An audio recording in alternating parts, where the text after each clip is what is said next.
Welcome to Shawn and Carter Have a Podcast. My name is Shawn, I'm Carter. and we have to cover a lot of ground this week. A lot of horrible, horrible ground. There's just, oh boy. There's a lot of We, there's blood and terror and suspense and laughter ahead of us. but no laugh track, to be clear. I don't like laugh tracks. Neither do I. Although, How I Met Your Mother, which you don't watch, which is a crime, they record, uh, it's like a hybrid three camera style. They do three camera, but they've got a lot of coverage, and they do like single camera stuff.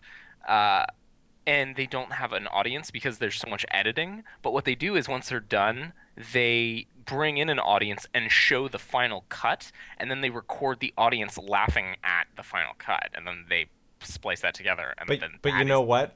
I'm going to laugh at the final cut if it's funny. I think that it's a cultural thing. I know, it just bugs me. Friends had a laugh track. I know, and it also bothers me, but that was also a live laugh track. It was live. Seinfeld had a live laugh track. Yes. There are And- certain shows that they just, I think it's because they were 90s or earlier, they just feel fine with the laugh track. It's just like shows in the last decade really bother me for some reason. Like it's in HD and I'm like, this should be real. And then there were a bunch of laughter off screen. Can we get a laugh track? I don't know if we're funny enough. Or do you have to be not funny to get a laugh track? I would say see all of the bad sitcoms that have come out in the past. We've had such a bad decade for sitcoms. It's just How I Met Your Mother is one of the best sitcoms that's out there, and besides that, it's few and far between. Okay, I'm gonna keep pointing to the shows that you're not watching. Whatever, fine. Fine. How I Met Your Mother is the only good one that I'm watching. Okay, fine. And I'm also talking about like a while ago, not like right now. I'm saying, When they were busy 5, canceling Arrested Development. yes, and there's so much bad stuff out there. So much bad stuff. Did you hear that Arrested Development is going to drop in one big package for us to watch?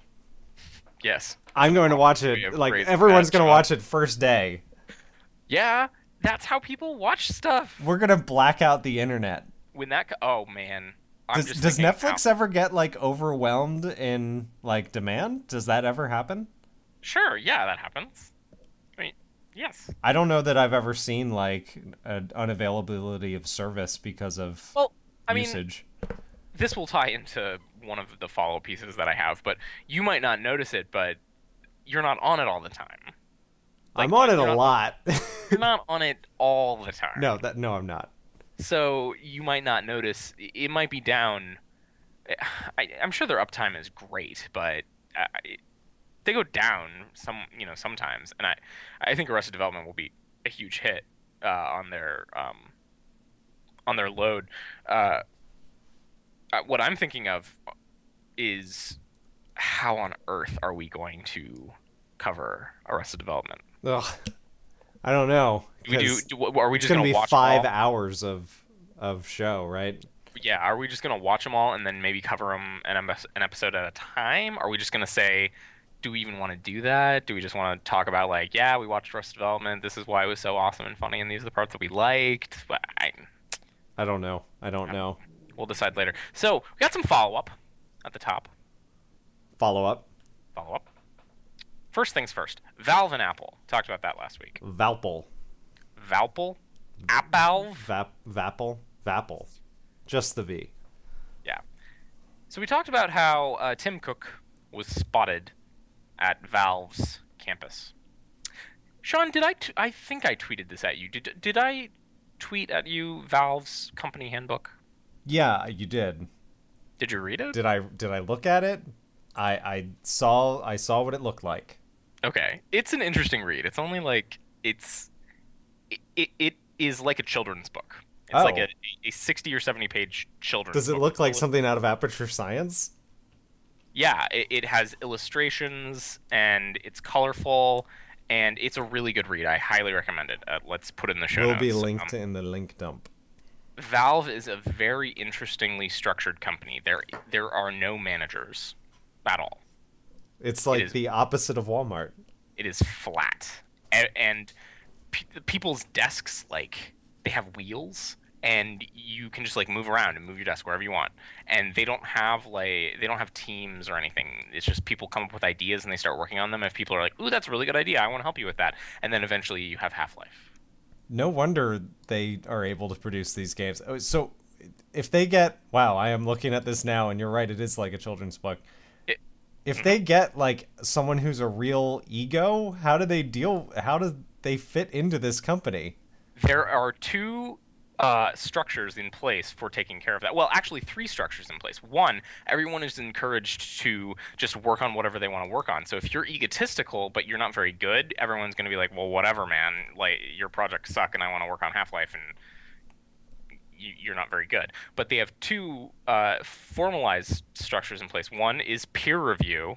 Okay. So every quarter, every year or something, they do a peer review where everybody says what they think about you, and you get all of that anonymously.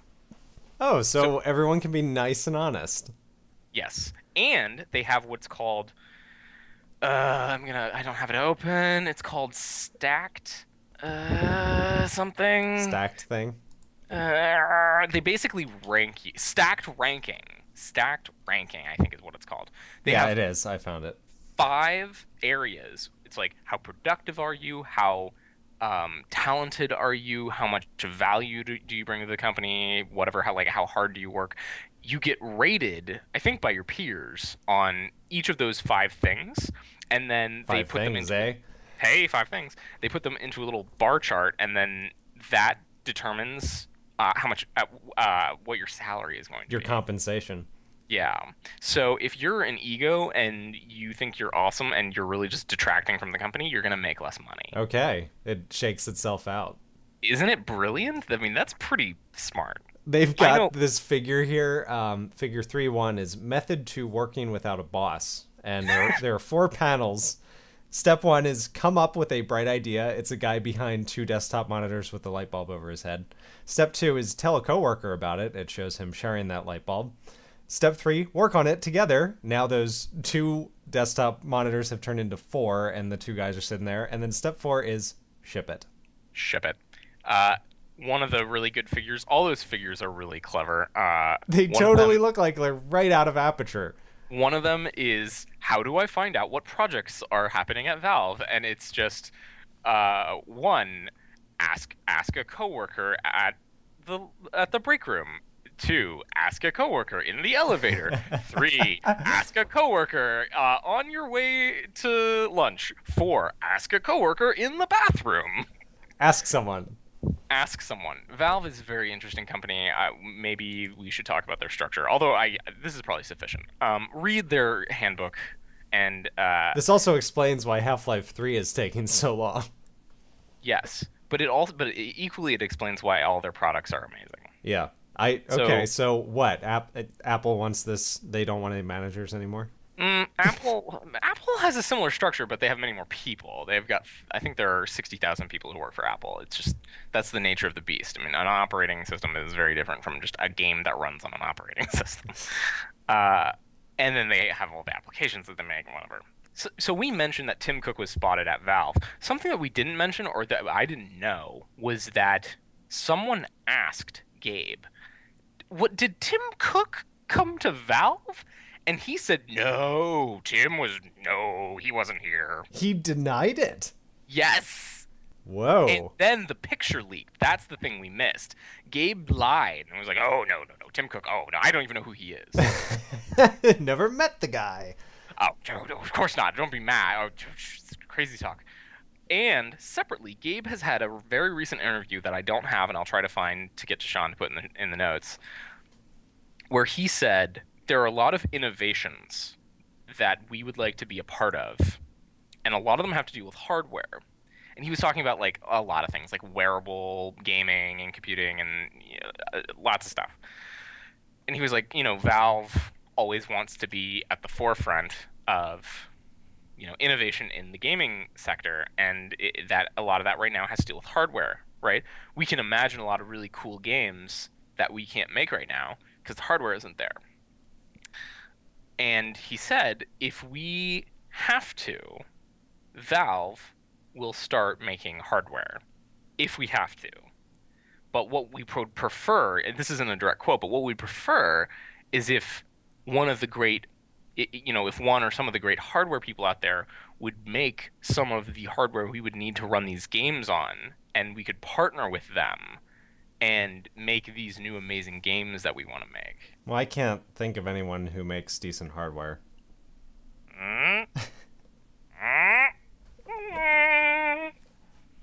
So there's a lot of speculation. People have called it the Source box or the Valve box or whatever. Like they want to make some kind of console. Apple's It's actually going to be a virtual boy. Jeez. Apple made a console. We've mentioned that before, right, in late 90s with I forget who they made it with, but it sold like 50,000 units or some nonsense thing. I don't know. Apple makes a console that works well with the iTV, the Apple TV, and it plays the Valve. Why couldn't they be the same thing? Could be the same thing. I mean, could be the same that thing. could just be a future. It seems like even Microsoft is realizing there is no like video game console business anymore. There is a home entertainment business. Although, speaking of that, did you read the rumor on the new Xbox internals that it's gonna have 16 cores? 16 cores? 16? What? It's gonna take off and fly around your house. That thing's gonna be hot, man. It's gonna be, if it has 16 cores, it's gonna be bigger than the Xbox 360. That's gotta be one of those crazy rumors. It's either not true or, seriously though, and it's gonna be made out of liquid. It would have to. I mean, if it has 16 cores, the cooling on that it would either mean it's going to look radically different from the 360, or it's going to be huge with these giant heat sinks and fans, and they're already loud. It's going to be a tower. It's going to be a desktop tower PC. I read somewhere recently that most of the computing power in the world is in consoles, not in anything else. So many of them have like multiple cores. The Xbox has 3, the PS3 has 4 or 6 or something. It's mostly the GPUs, right? It's not the CPUs. I mean, CPUs. We don't need to go there. So Valve and Apple, very interesting. It would be very interesting to see one of my favorite software companies getting together with the foremost hardware company in the world. At the very least, they're talking about getting more Valve-related stuff onto the Mac, which I'm in favor of. And at the most, it's something amazing. So either way, anywhere on that spectrum, it's good. You play Angry Birds, Shawn? I play a bit of Angry Birds. After I promoted Space, I do often investigate these things for my own selfish reasons. So after I promoted Angry Birds Space, I bought it on launch day. And I've completed the whole game. I am currently working on my 3-star rankings. Mm-hmm. I've had a few of those ones that I kept getting 2. Like, I'd be doing it with 1 bird, and I'd still only be getting 2 stars. And then I finally pull it off, and I'm like, Alicia, look what I did. And she's like, that's cool. I'm reading. She's exercising her mind. She's not an Angry Birds-er. I'm an Angry Birds-er. I'm an Angry Birds-er. Oh boy. I play Angry Birds. So I have Space. I have Rio. I've got all of them. But I mostly play the casually on my phone. Uh-huh. I also have Angry Birds on my iPad. I don't play casually on my iPad. I play You play for kill? Yeah. So sure. Shawn knows this. I probably play Angry Birds too much. So I have not had that problem yet. I got it open right now. I have 3 stars on everything. Everything Everything that you can get. So Surf and Turf recently came out, and there's only 1 screen. there are 2 more screens, but they're coming soon, and I don't know. I've tried a couple things, and I haven't Googled. Maybe I should do that. But sometimes they have made it so that if you shoot a bird in a certain direction, you can like unlock one of the coming soons before it's supposed to come out. I have not found really? Yeah, I haven't found that. So everything you can get 3 stars in, I have 3 stars. Okay. I have all of the golden eggs. I have not. The actual game, which I have been playing casually on my Kindle, I'm not even the whole way through it yet. So I've got Game Center open. That is the Apple social thing for gaming, and it tells you, the achievements and your ranking. Right? Oh, you're ranked. Yes. So there are very nearly 3.2 million Angry Birds players on iPad. Angry Birds HD. So 1% of the population of the United States. Yes. 3.2 million. I'm number 26,388. Which means I am in the less than top 1%. Whoa, man. Yes, you all didn't know that I was really high up there in Angry Birds. Which means if this were the last Starfighter, you might be getting called up soon. That's true. But I'll say this. That doesn't mean having a high rank on Angry Birds does not necessarily mean you're any good at it. It can also mean that you spend a lot of time at it. It can mean that you're I hate to bring this up again, but it means you're really lucky. You can be lucky, or you can spend a lot of time in it. I'm probably both. Last bit of follow-up before we get to the random questions has to do with luck. We talked about that. See, I did it on purpose. I know you did, and I caught it because Because you have ears? Because I have ears that are connected to my brain. So, we mentioned that we don't believe in luck. There's no such thing. There's no such thing as luck. In my experience, there's no such thing as luck. So, I thought I put this in my notes, and I guess I didn't. Because after we said, yeah, we don't believe in luck, someone tweeted at us. It's like, well, you don't believe in luck. Do you believe in coincidence? To which I had a qualm about the choice of the word believe. I didn't see that. I thought it in my head. Oh. You're like, well, it doesn't matter if you believe in coincidence. Things happen at the same time. That's what I thought. Yeah.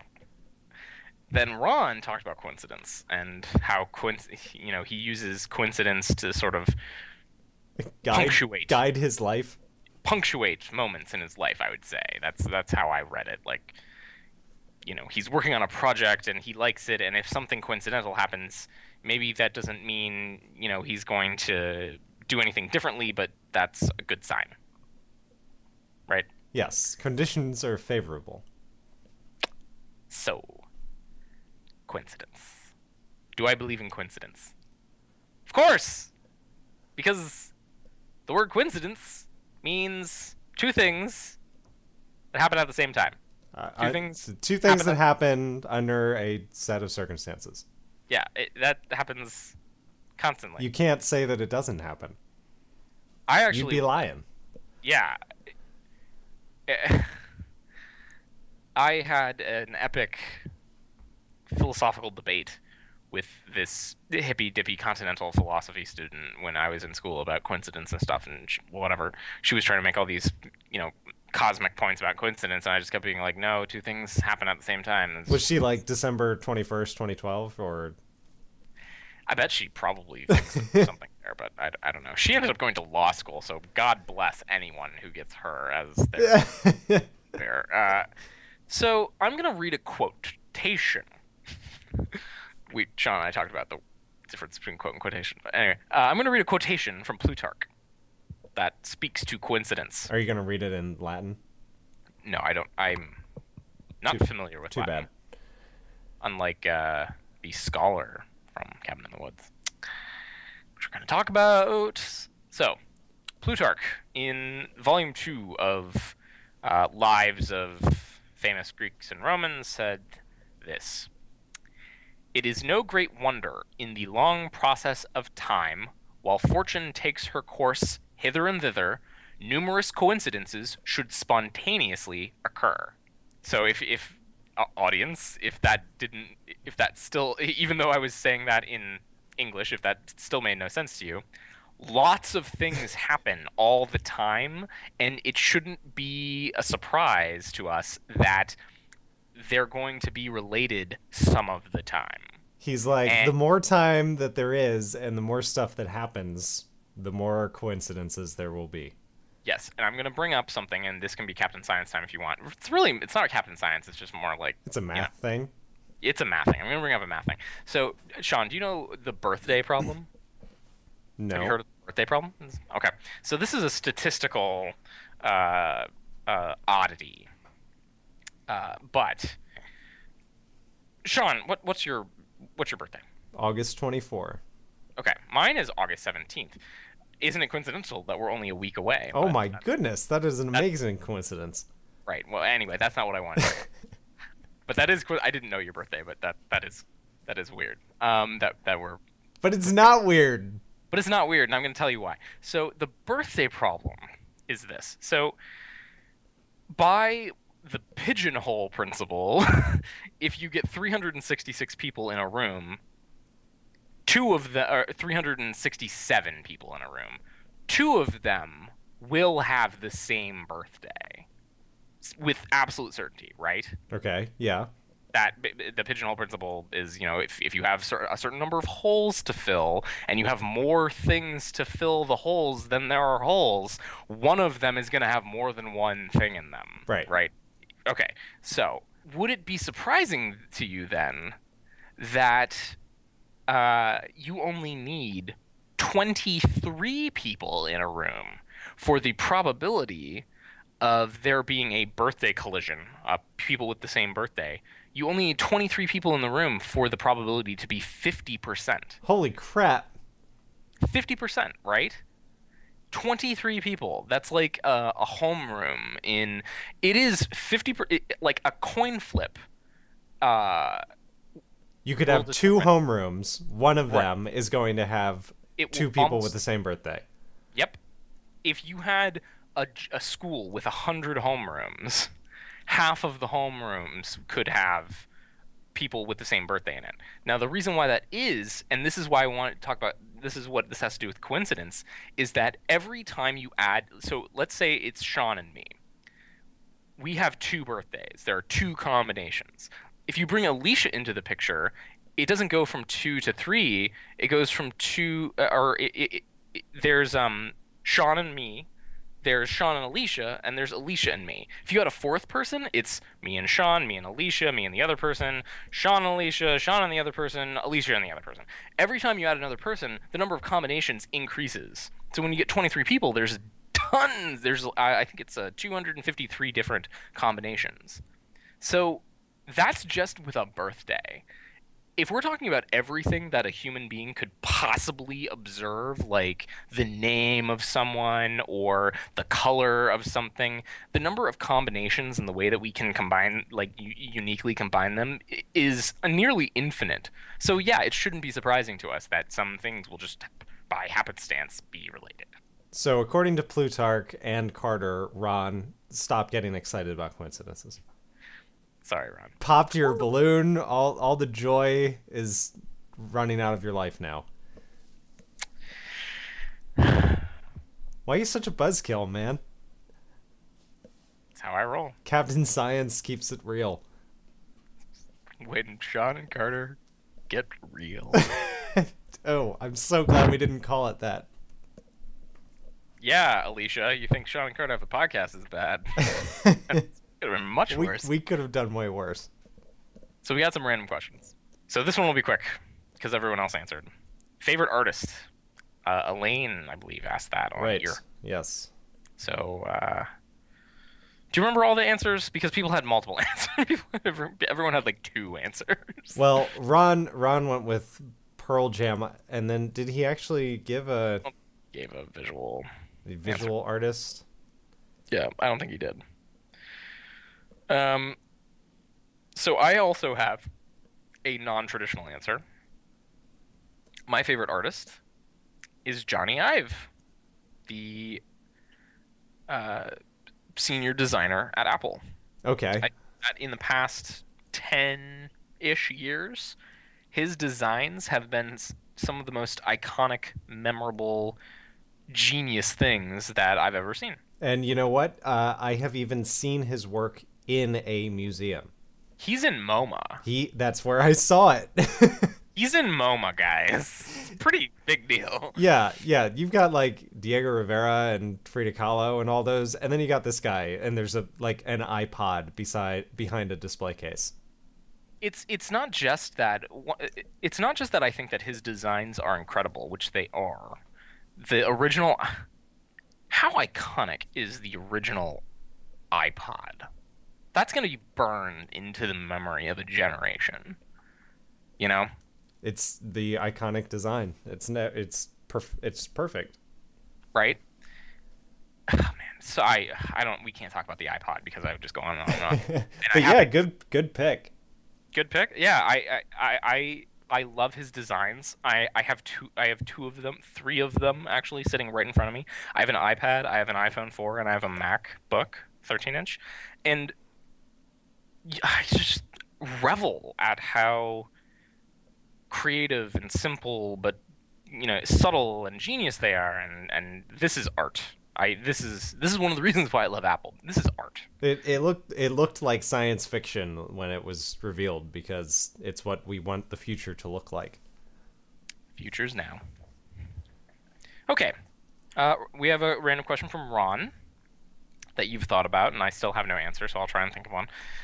Who would we want to narrate the audiobook version of our life? I love this. Very interesting question. So I read this one out loud to Alicia, and she apparently has told me this before.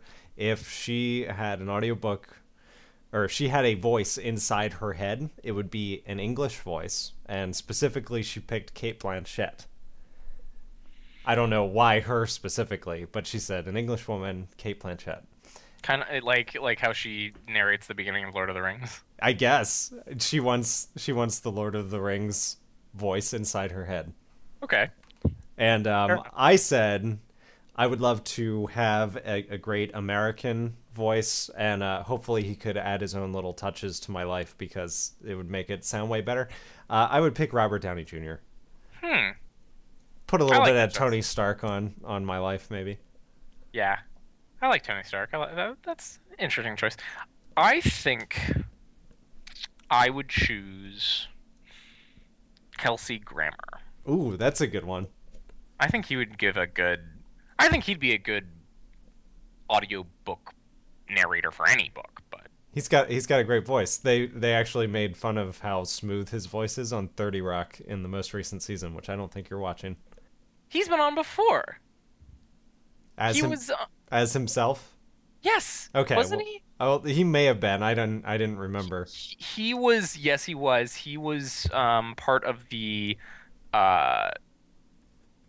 con game that Jenna pulled with the cake store. Did you remember that episode? Vaguely. They did this con game where well, he was part of another con, so that makes sense. Okay, yeah, he was part of a con game that Jenna and Kenneth pulled. They ordered cake that had misspellings, and then she had she got a card where she could get free cake forever, and she would buy the cakes, and then Kenneth would return them and get money back. and the big con was Kelsey Grammer got 50 cakes for a Frasier reunion party, but Jenna had to misspell Frasier. They made that joke on Frasier. Did you watch Frasier? Did you? No. That was a good show. I like that. That was back when sitcoms used to be good. Frasier had a track. Yes, it did. Mr. Sapling asks, did we ever have any strange PE or gym units where you were like, WTF? Why are we learning this? If so, what were they? Shawn, you said you had one. Yeah. We learned Ours this same. ridiculous sport called pickleball. Are you familiar with this game? That is not a sport. Pickleball? Okay. Mine is much more traditional, but Let me see if this is this is Oh known by my- another name. goodness. So I opened up a tab in Google Chrome and I typed in pickle. The first suggestion is pickle. The second is pickleball. Okay, pickleball is a racket sport which combines elements of badminton, tennis, and table tennis. It's like, okay, if you're in like a normal sized school gym that is like the size of a basketball court, divide that in 4 and you have 4 pickleball sized courts. And it's basically just, it's like ping pong, table tennis, but you play it with a bigger ball and a bigger paddle that you hold in your hand, and you like have to run for the ball. It's not on a table. That is basically pickleball. Oh man. And I think we must have played pickleball every year at some point in my gym curriculum. And everyone, like, it sounds like the silliest thing, and you'd expect like a whole bunch of like eye rolling from all these teenagers, but I swear to God, this was everyone's favorite game in gym. Wow. If it was raining, they would be like, well, we could play pickleball, and everyone would be like, let's do it, I'm setting up the courts. Wow, you had a much more interesting gym experience than I did. Whenever our favorite game was mat ball, which seems like that's Oh such yeah, a- we played that too. More so in Played middle that. school, I remember mat ball. we played the heck out of mat ball. We had a week where we had a substitute gym teacher who was weak, and we knew it. Oh God. That's never, and she was probably younger than I am now. She's probably like 22. She went into college for athletic training and ended up substituting for a gym class. Yeah, and so I don't know how gym works in other schools, but so maybe this is normal. Our gym classes had people from all 4 grades in high school. I don't think I ever had. I did. I didn't have gym in high sometimes I had people in, like 1 or 2 people from an older grade because they couldn't get in a gym class, but it wasn't all mixed. I mean, so my high school was 200 some kids, so there was no way you My class was 350. right. So there was no way that it would make any right sense to have gym classes separated by your grade. Uh-huh. So we had freshmen, sophomore, juniors, and seniors, and I got out of most of my gym requirement by doing a varsity sport. But so you had to take Pickleball. 3 pickleball. And I road crew. I should have been able to get out of all of it, but then they changed the rules and whatever. I couldn't convince them otherwise. So I had to do 1 trimester. We had trimesters in my school. I had 1 trimester of gym my senior year, and that's when this girl, I think her name was Anna, subbed. So it was me, and so the way it worked was gym classes almost always were a couple freshmen, a couple sophomores, a couple juniors, and a bunch of seniors because they needed to finish to graduate. Right. And we're a bunch of senior guys who were just jerks. So obviously we're gonna just destroy this girl. You see the weak member of the pack. Yes. So we did a lot of stuff, but the thing that I remember the most, because I was the one who finally was able to accomplish this, was we convinced her. There was a lesson plan. We're like, let's just play mat ball, mat ball, mat ball, mat ball, mat ball, mat ball. And she was like, fine, we'll just play mat ball. Please stop yelling at me. So we set up mat ball, and we played for 10 minutes. And then we decided that what would be more fun is there was a light or an exit sign or something right at the top center of the gym. Right. And what we thought would be much more fun than actually playing mat ball was to sort of play mat ball, but in reality, try and kick the ball to hit that thing. And I did it. You And hit the gym class target. And gym class was subsequently canceled because there was something sparking. Wow. I'm as proud of that as I am of my Angry Bird score, which is to say, not a lot. So your athletic skill all comes down to your thumbs and the accuracy of your foot. Yeah. The weird thing that we learned, we only did it for maybe 2 weeks. I think we had gym 2 times a week. So we did 4 of these. Maybe we only did it for a week. We learned rugby. And when I was in high school, I'm still interested in rugby, but I was much more interested in rugby then. And I was trying to actually organize a rugby team for the school, so I was actually really good at it. And I remember that being like the one thing where the gym teacher would always pick someone to like, hey, help me demonstrate this thing. And I never got picked for anything because I wasn't good at anything. Right? I didn't try to be good at anything. Yeah, I was pretty lazy. But I was good at rugby, and I knew the rules and whatever. I remember that was the one and only time that the gym teacher was like, we're gonna show you how to do rugby. Hey, Carter, you do rugby? Come up. And I'm like, it's my time to shine, and I'm the rugby captain. And then we only did it for a week, and I was like, oh man, can we just do rugby forever and map ball where we're actually trying to hit the thing? Gym's weird. Gym's a very strange. Anyway, we don't need to go there. I always had a teacher who said gym is a place, not a class. That's deep. He was one of those nitpicky guys. Physical education. Will. Mr. Will. I feel like we haven't got a question from him in a while. We have one this week. It's a good question. Will asks, why do people use bad pieces of software by choice? And then he proceeds to tweet about the bad piece of software that he's using. We don't need to go there. He'll work it out. Yeah, Will claims that he uses Opera, which is madness. Everyone should use Google Chrome. What are you talking about? So why do people use bad pieces of software by choice? There's a lot of answers to that question, I feel. So I think that the intent behind the question is, why do people use it? When he says by choice, he means, and the people know that it's bad. Right. Right? It's not just, I use Internet Explorer 6 because that's what's on the computer, and I don't know any better, right? I use Netscape Navigator. Microsoft bought Netscape last week or 2 weeks ago. Why? For the patents. Oh, for patents. The patents. There we go. Yeah, patents. So I would say that a lot of people use bad software because they don't know any better, right? There are a couple reasons that I can think of. Maybe you thought of some. There's at least one reason I can think of why people would use a quote unquote bad piece of software by choice. Biggest one I can think of, because all of the other people in their social group or their work group uses that same piece of software. Yeah, I thought of that, like if it's a matter of routine or a standard procedure that you're kind of stuck in a rut and you can't, changing it would be harder than just putting up with the kinks that you have to deal with. Right. Yeah. So that's another. So one thing is everyone in your social group uses it. Another thing is like what you're talking about. It's just part of your workflow.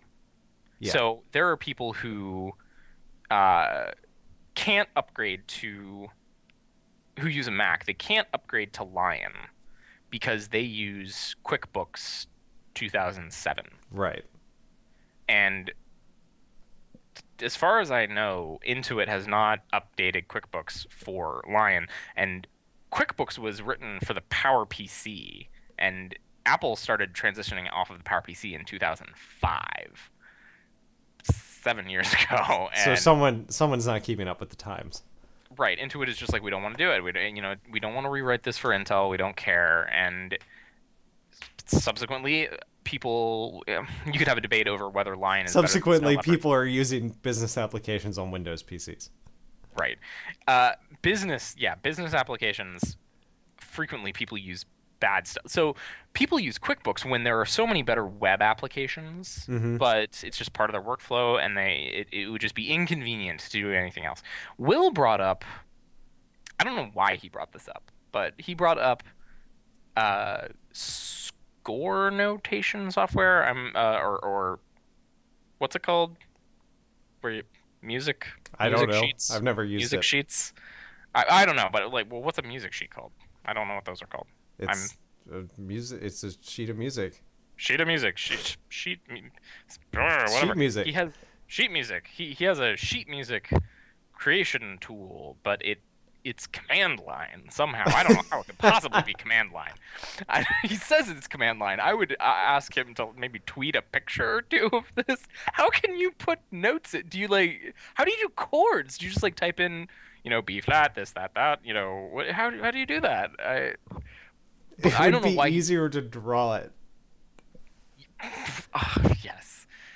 He brought that up in relation to this question, I think. I don't know why he brought that up because maybe he's saying, I'm using this bad piece of software by choice, so I don't know what his choice is there. I think that mostly it's just habit. It's just and laziness. People are lazy and they would just rather not do something different. And change is scary. I don't think I use anything in my existence here there's anything that I can upgrade that I know of. The only application that I deal with, even though I don't like it, is the one we're using right now, Skype. Yeah, Skype is terrible. I was thinking of that. We use Skype because it's convenient. We tried Mumble, but That has other problems related to it, but I mean, we could probably even be using Google Chat most of the time, but everyone's on Skype, so I'm just using it because that's where I find everyone. Like right. I'm not. I guess I don't have a choice on that matter. I would rather be So, using a different application, but so Will said software, and I'm gonna bring up another thing that I use. It's not software, but it is an application. It's a web application that I use that I know of a much better, much better application, but I can't use it, and that is YouTube. YouTube sucks if you really think about it. YouTube is terrible.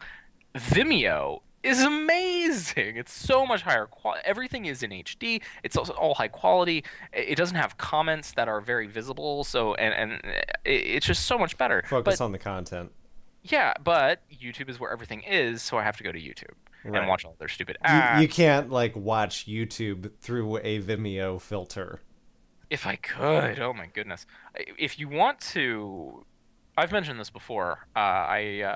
Quiet tube. Yeah, you mentioned it on Five Things. If you want to get rid of some of that stuff, use QuietTube. It is excellent. It's just a little bookmarklet that you can put in your Your toolbar or whatever. toolbar, whatever, wherever you got your bookmarks, and it gets rid of all the comments, gets rid of the ads. It just puts the YouTube video in a plain white screen, and it's like you're going into a quiet room after being in a Moroccan bazaar, with all the yelling and people just like shouting angry things at you and trying to get you to buy stuff and Yep, so people so keep so. every time we complain about these design issues and advertisement and stuff, people keep bringing up in the comments ad blocking software, and I feel the need to point out because I'm a responsible YouTuber. Ad blocking software deprives me and other YouTube people from getting paid for this. So that's why I don't use it Yes. or encourage it. Although QuietTube, if you just use it as a bookmarklet, you have to go to the video first, which Right. means you get the you get the impression, The imprint. and then you can click QuietTube, and it silences all of that noise for you. Yeah. Ad block and all that stuff will actually remove the ads altogether. Yes. Although, I mean, the thing is, the problem that you're dealing with these ads is the advert the imprint the impression is the impressions and the impressions per million or per mil a million per thousand is worth more to the advertiser than all of the value that the viewers put on the content usually, and not even just like Sean's channel, like everyone's channel. 500,000 impressions on Toby Turner's Lazy Vlog channel is worth to the advertisers way more than the content is to the viewers, or way more than they would pay. Yeah. And so you're stuck. It's like, yeah, you got to use an advertiser because otherwise there would be no content because people won't pay for it Right. because No one's going to sign up for a monthly subscription to this channel or YouTube as a whole, probably. and you're never going to be able to get out of that because the squishy middle point if you tried to do that would be the most awkward thing ever because you would say, "Hey, viewers, we're going to let you pay to see this content and the advertise and you don't have to see the advertisers." Well, what are the advertisers going to say? The people that you have the bigger relationship. They'll go knock on the door of Vimeo. Like, hey, what are you guys doing? Why are you depriving me of all of these impressions? I'm trying to raise my brand recognition. I'm trying to push some product. I'm trying to do my thing as an advertiser, and you're taking that away from me. And it's just Chaos. It's bad scene. Bad scene. So people use bad software because they're lazy, I guess is what we've decided. Yeah, I talked.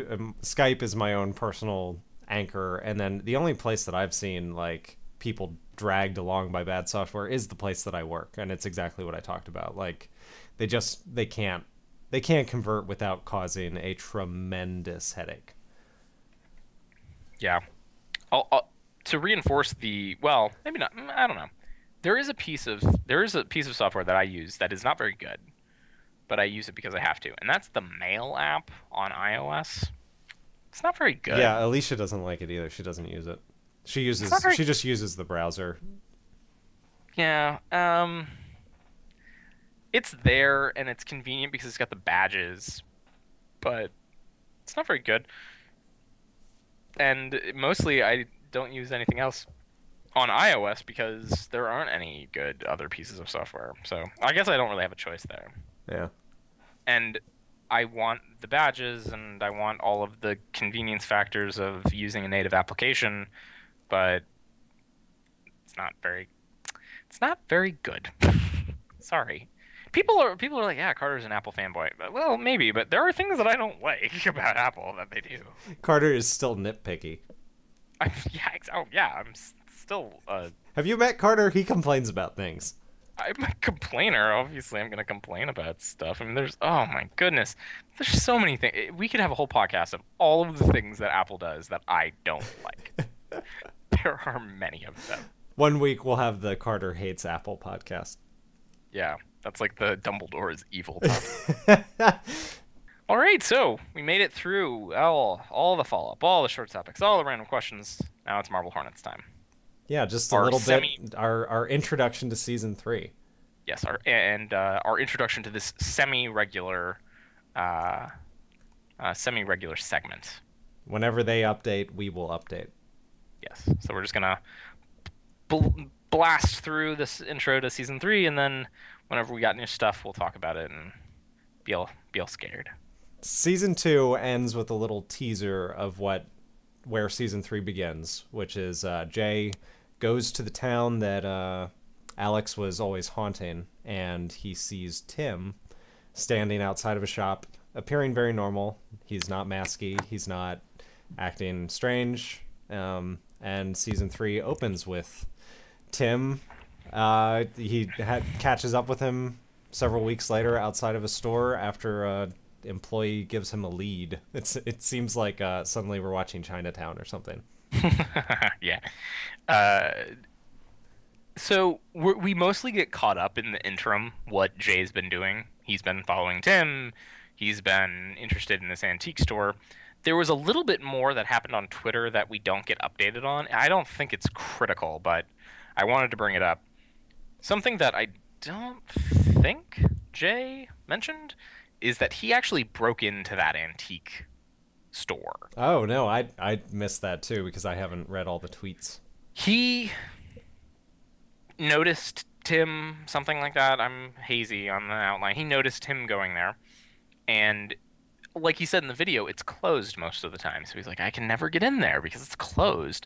So there are some twit pics of him, like, oh, I took a picture from outside. Oh, what's this room? And eventually he gets. I think that the antique store will eventually become significant because of these tweets. Okay.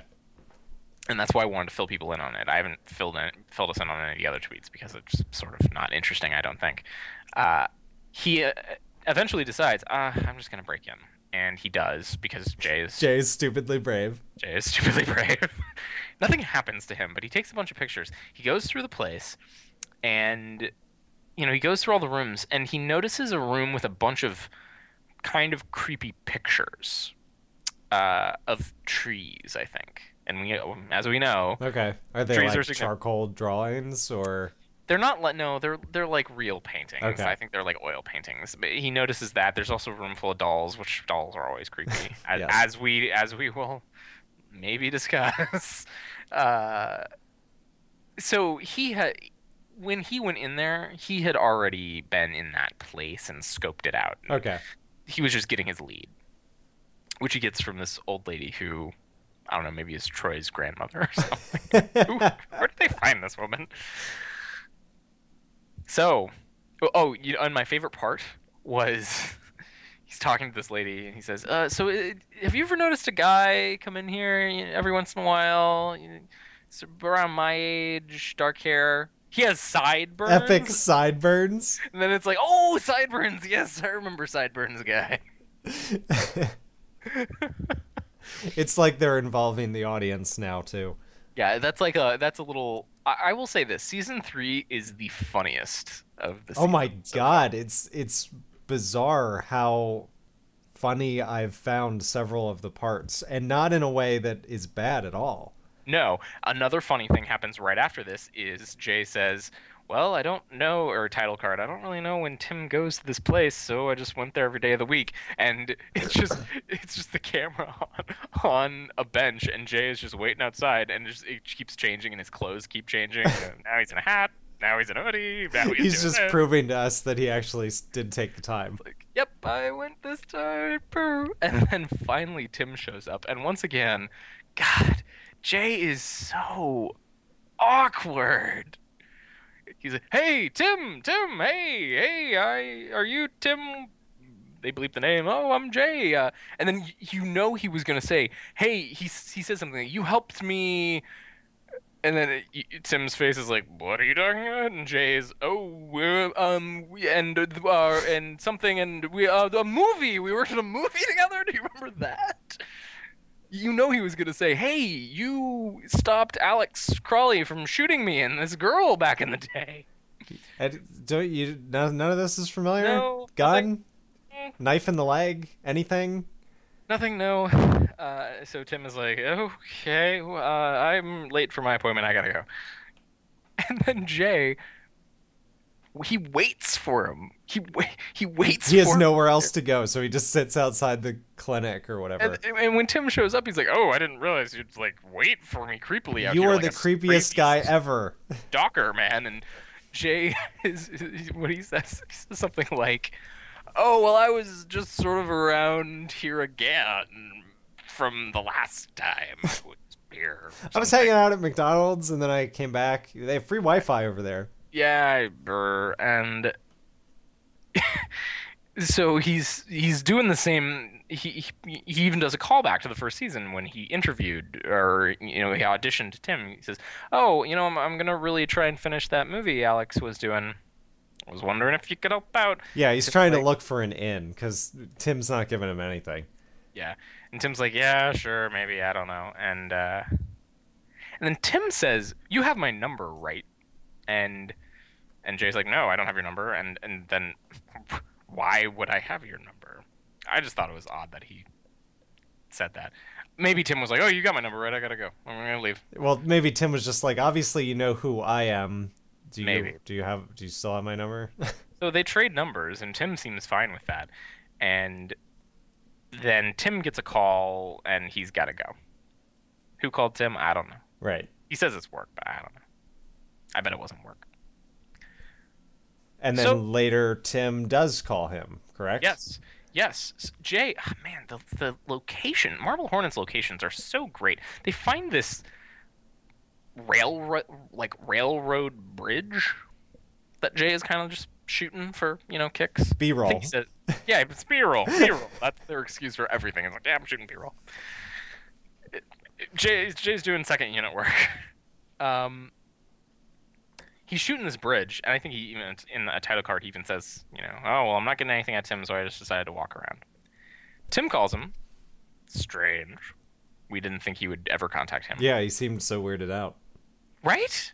So, I mean, I think that adds a lot to the suspicion level with Tim. Oh, yeah. I'm assuming that Tim...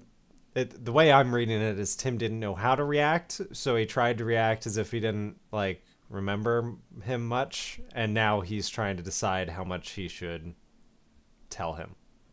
Right. Whether through all of these, except maybe the very last one, I don't think we have any good clue as to where Tim is coming from. Correct. It's very... everything that I'm assuming is very much an assumption. Yeah, we don't know. We have no idea. But he calls him. Tim calls Jay and says, "Hey, I just wanted to let you know, when we were filming that movie, Alex had me film like some behind the scenes stuff, and I have some of those tapes." Jay starts salivating. Tapes? Tapes. And if I can find them, I'll give them to you. And Jay's like, "Sure, yeah, I'm sure I can think of something to do with that. More B-roll." And Jay has the great line, "Great, more tapes." More tapes. It's always more tapes. So now we know this like season 2, although much more quickly, thank God, it didn't take 5 videos to get here. We now know kind of, at least for the next bit, what the structure of the season is going to be. It's going to be, we're in present day, we're trying to figure out stuff about Tim, and we're going to be looking at Marble Hornets videos from the original shoot. Yeah, a lot of the present day in season 2 was just spent on the run. We didn't see it. That's also true. This time we get to see present day and what apparently some more stuff from during Marble Hornets footage time. Yes, and once again, we'll get there, but Brian is in these, and he's even thinner than he was in season 2, and I find it distracting. So, To The Arc is already posting responses. Already. He hasn't forgotten. He's not forgotten. Well, and he even says, in reminder, the To The Arc, that is a reply to entry 53, "Do you remember me? I remember you." And it's footage of Jay. He says it just like that. Yeah. It's the cheesiest one yet. A weird decision. Yeah. I think it's... So we see Jay, To The Arc, or whoever, is filming Jay at the antique store, and I think that is supposed to be when he broke in. Okay. He's got a camera and he's looking through the windows and stuff. And since we didn't get to see that on video, it's nice someone is shooting. Yeah. So, entry 54 is Jay picking up the tapes. And I feel like the showrunners sort of felt like they needed to acknowledge that they did this with Jessica too in the previous season. Acknowledge, like, "Hey, Jay, you're filming everything. What are you doing filming everything?" And Tim asked him, he's like, "What's the deal with this whole camera thing?" See, and that, again, I'm reading that as Tim being nervous about how involved he wants to get. That could be. That's because I'm reading it as Tim actually does know what's going on. He's like, why with the camera, Jay? Not again.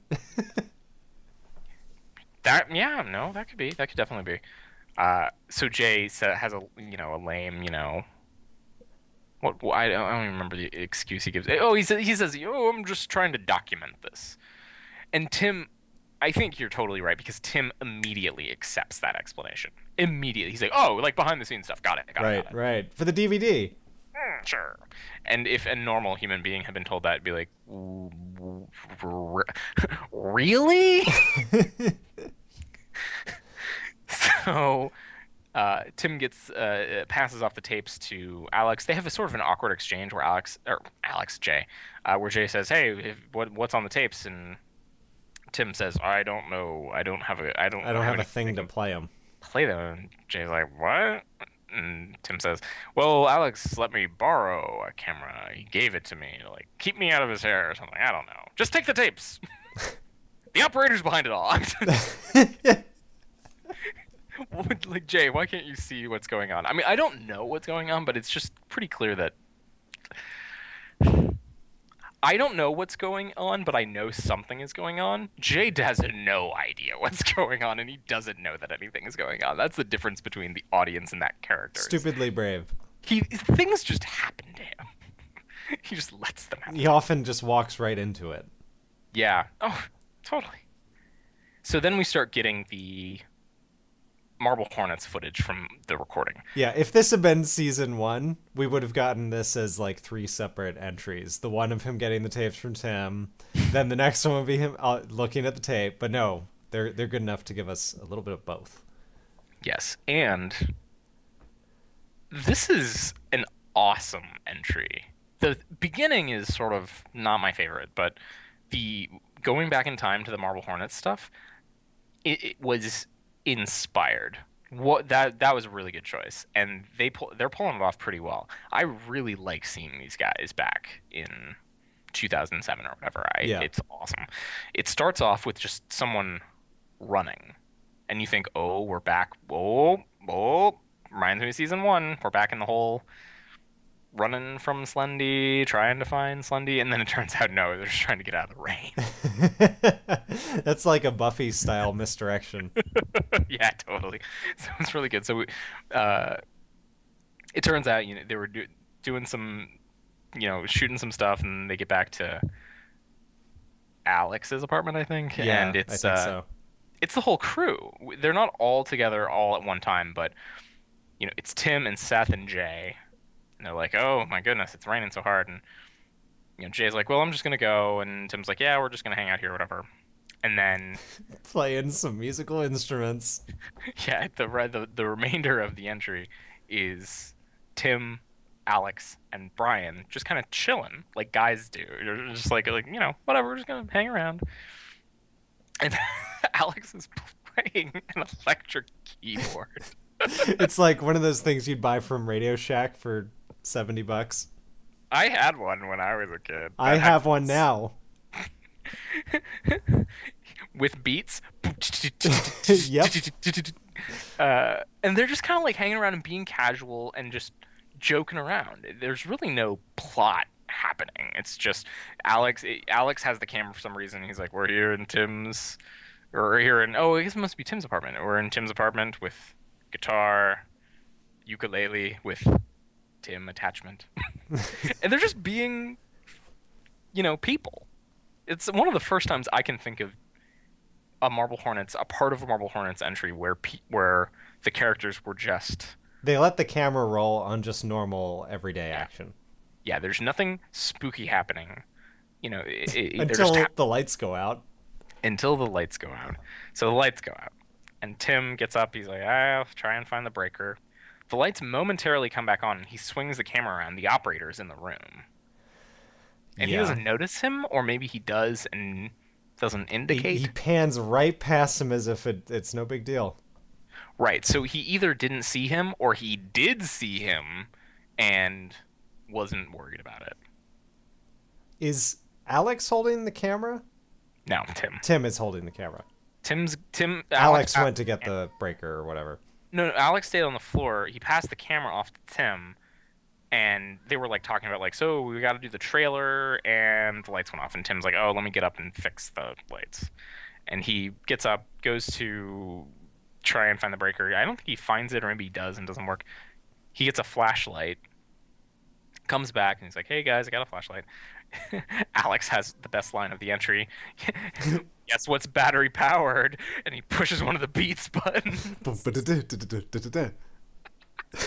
And then they sit down, and Alex is just playing around the keyboard, and they're talking, and we get some, I don't know if there's a visual tear, but there's audio distortion, and then the operator, you don't see his whole body, but you see his leg just shoot into the room at like high speed. Yeah, it was cool enough that this is one of the times that I downloaded it and looked at it frame by frame. Did you notice anything? No, I think all they did was speed it up. I think it was as simple as that. Yeah, it was that was a big scare. It's a very effective scare. Especially because the operator doesn't really move a lot. Well, because when he's on camera, the theory is that he's held there. Yeah. So, since I guess since the camera wasn't focused on him and he was just moving into frame, perhaps he can run past it there. Maybe. Even better news, guess what's battery powered? That is the best line ever. So subsequent to this, we get the most significant to the arc video we've ever had, I think. You're definitely right. Decay. Yes. Did you download this? No, I didn't. I guess there's no reason to. I didn't notice anything. Well, that was the thing. I think a lot of it was pretty explicit. Yeah, it was very straightforward. It's the most logical, sensible, easy to understand to the arc that we've ever had. Yeah. And it's basically to the arc saying to Alex, this is all your freaking fault. it's your fault. Why are you evil? Yeah, this is all your fault. I'm going to use Jay to find you, and I'm going to kill you. Yeah. You know, we're assuming that the he is Jay, because right before he starts talking about we get the footage of Jay from season 1 when he was in the house, bent over, hacking and coughing. You know, he will lead me. I think he says he'll lead me to you, to the Ark, to death. Yeah. And then we get we get a spectrograph at the end. This is wild. I want to know how to do this. So they somehow, the noise, it sounds, I'll try to replicate it now and you all can make fun of me. It sounds a little bit like this. Wow! Wow! Wow! Like, and you're like, what is this noise? And if you run that noise through a spectrograph analyzer, like, I think you can do it in Audacity. Yeah, I think you can. It's an image. Yeah, it'll take the waveform and it looks at it from a different, I'd want to say angle, but that's not the right word. It looks at the waveform in a different way, and it turns out to be words. And I didn't write down It says, "This will be your last birthday." Yes, and it came out on April 4th or whatever. April 4th, which is, we know, is Alex's birthday. Oh, and right before that, we get, or right after that, we get a little title card thing, always watching you, and there's this creepy guy who's all white with, like, yellow eyes. And the eyes move around like eyes behind a painting in a haunted house. Yeah, I think he kind of looks like Brian, but I don't know. I think if it's supposed to be any of them, I would put my money on Brian. I think he kind of looks like him, but I don't know. I think he looks like Casper. Like Casper. A little bit. It's creepy. That's one of the scariest images that they've ever presented. Images. The whole thing is scary. Then we get a really short entry 55. It's like 4 minutes long. Short, but one very specific piece of information. Yeah, not a lot happens. It's just Alex, Seth, Tim, and Brian. And then at some point we lose Seth. Maybe it's just Brian. They're walking back and they want to film some stuff at an apartment. And, well, two things happen. One, Tim mentions that he found a location, a burnt-out location. Maybe that's the creepy place from entry 51. Yeah, is that the one with the long hallway and? Mm-hmm, yeah. Yes, that is what I assumed he was talking about. So maybe he found that. Weird. Yes. And then Alex is filming Brian, and Tim gets a call, and it's sort of clearly from a doctor or a doctor's office, and you can't hear the other side of the conversation, but he sort of outlines his symptoms. It's like, I've got headaches, paranoia, can't sleep, haven't had a decent amount of sleep in days. And then he lays down the two critical lines. One, well, I have a history of this. Chronic paranoia. And two, I don't really want to talk about this over the phone. So Tim reveals that he may be much more implicated in what's happening than we ever thought before. Right. And then Jay kind of makes he has his own theory, which he lays out. You know, hey, maybe whatever is happening to Alex already happened to Tim, and eventually it turns you into someone crazy person who wears a mask. I don't know. Yeah, So, I think we've been under the assumption, especially because of some pieces of information presented to us, that Alex may have even carried this in from childhood because of that birthday video, and maybe we were being deliberately misled. right. Well, I mean, if Tim is related to, if Tim was the one who hacked in and put up entry 37, maybe he just made that up entirely. Like, I've already said that I don't think that the Yes, operator I was know actually you there. did. Maybe he made that up entirely just to throw everybody off and make everyone think that Alex brought all this on them when it was actually Tim. Something really crazy about 55 that I noticed, it's not on the wiki, but it's in the, I started looking at some of the unfiction thread stuff. In a To the Arc video called Program, which was posted 2 years ago, they show the building that these guys are currently in entry 55. Yeah, it's like raining and the camera is like sort of tilted funkily. And it's interesting because I don't think we've ever seen this location. No, and I think this is... I don't know where this is supposed to be. It could be Tim's place. It could be Tim's apartment. We didn't see... It's one of these apartment complexes. It could be, yeah, it could be the outside of what we were just in. Yeah. But it is interesting that 2 years ago they had this location scouted already, I guess? Yeah. That's nuts. It could be one of their actual apartments. I don't know. Whew. So this season's moving. So I would say that the first season is really a story about Alex, and the second season is a story about Jay, and this season seems to be shaping up to be a story about Tim. Yeah, I think you're totally right. So I'm really interested to see where they go with this.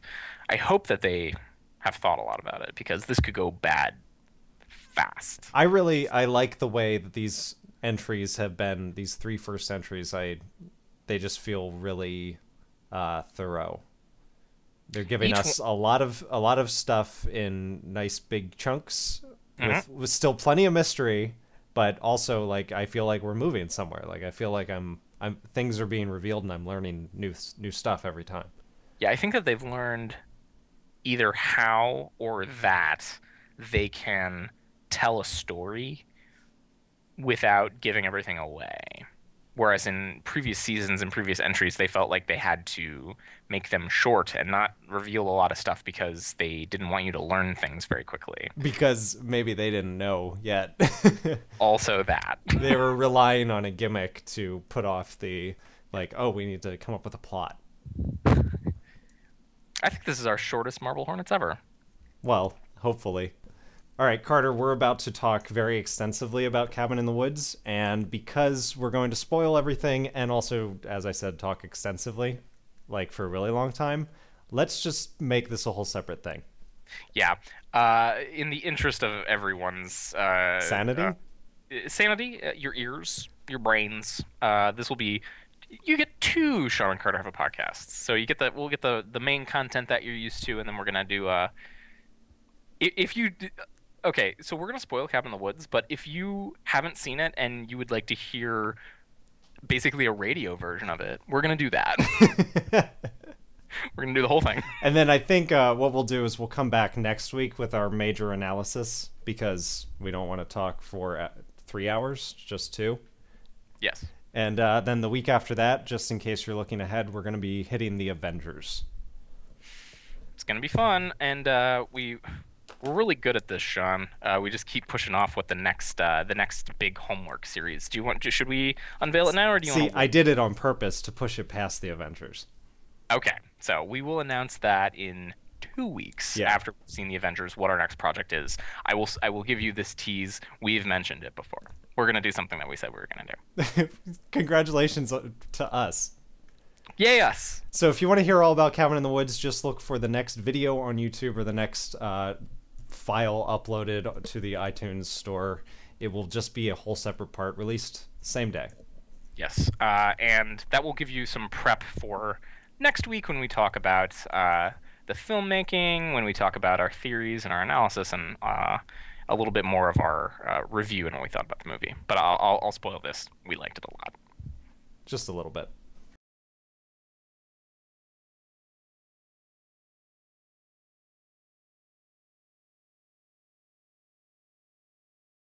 It's go time.